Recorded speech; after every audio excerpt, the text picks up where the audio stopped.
little darling, where can you be again tonight,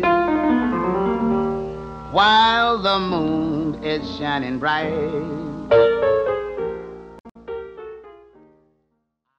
Hello, this is C. Marshall with a review of The Binding of Isaac Rebirth. For the sake of this review, I'll be treating this as a sequel, even though it technically is not. If you consider this relevant, I played the game with an Xbox 360 controller almost exclusively. I really didn't like the first Binding of Isaac too much.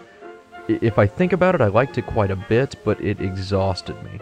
Each new run just wore me down more and more and more. The anxiety of popping pills, entering a new room, just the constant, unwavering pressure of the game. Procedural generation can do that to me. Beyond the miserable nature of the game, the child abuse, the fundamentalist brainwashing, the depraved, violent sexual imagery, and so on, I just wasn't prepared for the unpredictability of it all. And here I sit a few years later. Roguelikes have become an indie power genre. I have a few hundred hours of Spelunky, Dark Souls, and Earth Defense Force under my belt. I felt prepared to dive back in because I had amassed some tools to fight back. There's a certain state of mind I discovered while playing these games, a willingness to create my own direction, to find comfort in repetition and appreciate failure. It's a meditative state that I'm sure has been discussed countless times, but for me it's not the kind of meditation I find in replaying Ocarina of Time, which is like sleeping in my bed after months away from home. This state of mind is that of an abused lover, a consensual Stockholm syndrome. So I booted up the game, and immediately felt the same way. As I recorded footage for this review, I had decided that I should just stop. This game wasn't for me, and therefore it rendered a review for me kind of irrelevant. A critic, not that I am one, shouldn't bring biases into their work. And then it happened. Its hooks sank deep. There I was, listening to Flying Lotus, blasting through another set of caves, refusing to sleep or blink or piss. I finally understood. And I'm not sure what finally got me, because there are quite a few seemingly contradictory elements at play here. The game is beautiful in its own fucked up way. Each room is drenched in character, little candles and cracks and writings on the wall that probably refer to a secret I'll never discover. Even the piles of shit splatter in visually appealing ways. The divisive graphics really work for me, and it's a major improvement over the previous game. I love how the new Monstro plops into a perfect circle while in the air with that stupid smile on his face. How the blood splatters contain bits of bone material. It all just feels immaculately thought out and cared for. Speaking of the feeling of the game, it is so smooth. Going back to the first, it is immediately noticeable.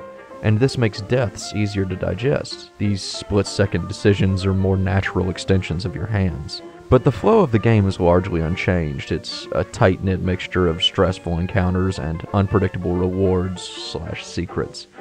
Seeing little Isaac go from a relatively normal-looking boy into a grotesque monster is infinitely satisfying.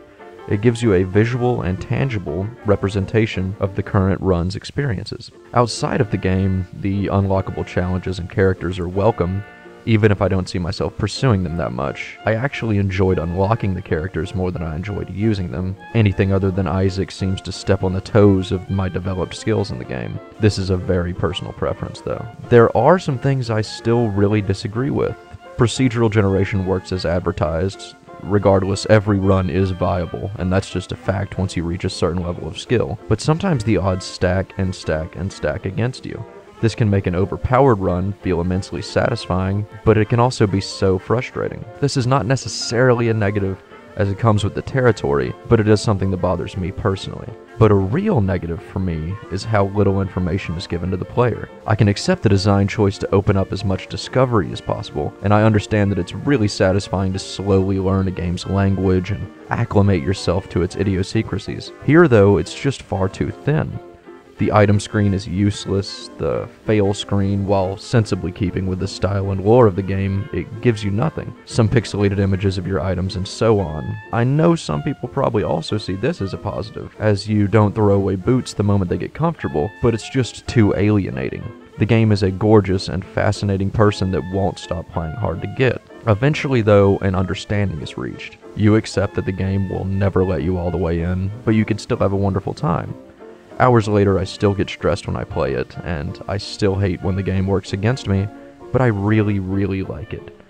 No one really thinks about the fact that half of Steppenwolf's Magic Carpet Ride is an abrasive, psyched-out instrumental, because it's bookended by such amazing and groovy stuff. Here, the designers have created an uncontrollable and at times terrifying beast, but every lull in the game, every terrible run, is met by moments of catharsis that few other games can evoke. If you have already experienced Binding of Isaac and written it off, I strongly recommend giving Rebirth a go. It looks very similar, but once you actually get your hands on it, the thing can really sing. Thank you so much for listening.